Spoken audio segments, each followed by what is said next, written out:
awasalimie.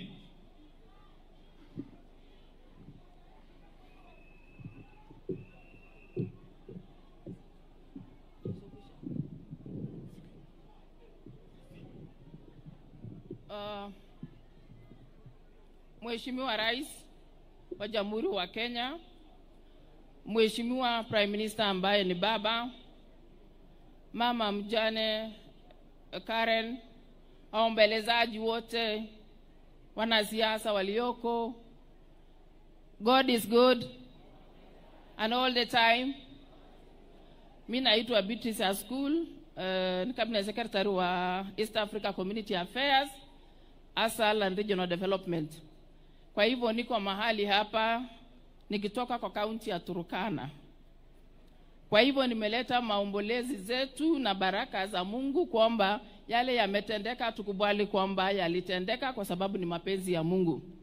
Tuko hapa kwa sababu pia babangu mlezi kisiasa ni Raila Amolo Odinga. Kwa hivyo nimekuja kusimama na familia yake kwa sababu huyu ni mmoja ya wale walikuwa na yeye katika undani wa kutenda kazi. Kwa hivyo tuna majukumu tukipitia kwa kiongozi wetu wa serikali ambaye pia ni baba yetu katika uongozi wa serikali. Hapa tuwe pamoja, tuomboleze mambo haya, tukitiana pia nguvu kwamba ni Mungu pekee uweza kutenda mambo haya. Juu hatuna uwezo kama binadamu, ni mpito ya kila na mmoja. Kwa hivyo watu wa Siaya, Mungu awape nguvu sana, awatie sana nguvu familia yake na watoto ya George. Mimi nilimjua George back 2004 wakati tulikuja kujua baba Raila Amolo, na mara kwa mara alikuwa anatuleta karibu. Nakumbuka siku moja wakati baba alikuwa prime minister, ikawa kwamba kuna mlolongo hapo kupata baba si rahisi. Ikawa kwamba nimekuja na Mheshimiwa Imana kutoka Turkana. Wakati huo nilikuwa secretary general wa chama kwa county. Mheshimiwa Imana alikuwa chama. Ikawa ngumu sisi kupata baba. Ikawa kwamba tumetext message kwa baba kwamba sisi tumetoka Turkana, tulifika hapa saa 3 asubuhi mpaka saa hizi hatujawahi kukupata. Baba alipata hiyo message around saa 5. Na mara moja tulikuwa pale chini kwa reception pale. Tulipata mtu ametumwa mara moja kutuchukua. Na I am assuring you wakati huo mwenye alitumwa ni George. Na tangu George ajue sisi amekuwa akitupatia all the time access wa baba. Ndio nikajua kwamba ni mmoja pia ya wale wanatii sheria za baba kwa watu wake. Kwa hivyo nilimjua wakati huo tukafanya kazi mpaka sasa. Baba pole sana. Wacha Mungu akutie nguvu. Mungu akuwezeshe. Ninajua mambo haya ni mapito ya kila na mmoja. Kwa hivyo siwezi ongea mengi. Mungu awabariki wanasiaya. Mungu awalinde. Your Excellency the President, we are here because you are here. Thank you so much. Asante sana dada yangu Mheshimiwa Beatrice Askul. In our midst, we have a number of national government officials, and especially those who come from this region. They will not speak. I will just ask them to be upstanding so that you may know them.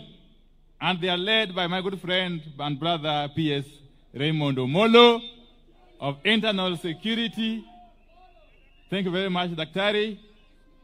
We have got Dr. Umo Luga, a nominee for PS Medical Services. That is my good Vranda. Aya. Asante sana. Who else is there? We have got the chairman of the Kenya Sugar Board, who is also the son of the soil, Mheshimiwa Engineer Nicholas Gumbo.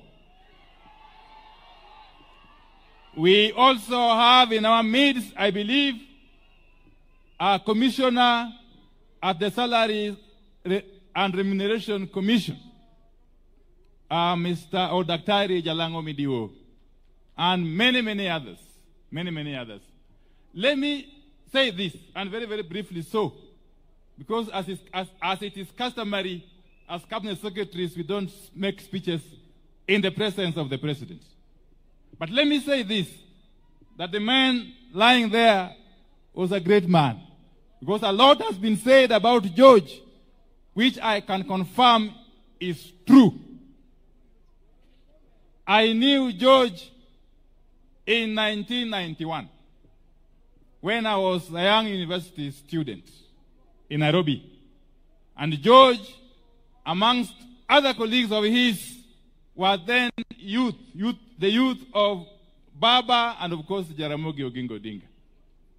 So we worked very closely with George and his compatriots, those of us who were from the university as students, and George and his compatriots whom I would have referred to as the combatants.